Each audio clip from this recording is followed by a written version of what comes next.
রাসূলের অনুসরণ। ইসলামী আন্দোলনে আমাদেরকে মুক্তি দিতে পারে, এই সেন্স বা এই ধারণা আমাদেরকে লালন করতে হবে।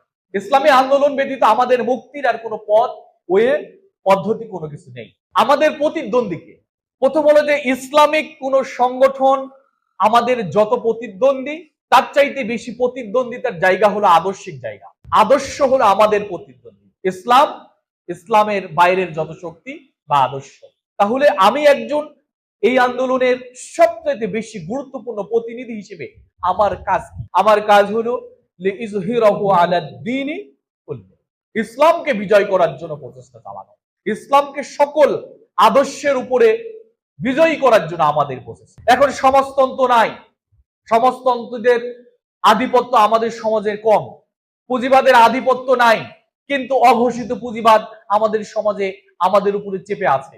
এখন আমাদের প্রতিদ্বন্দ্বী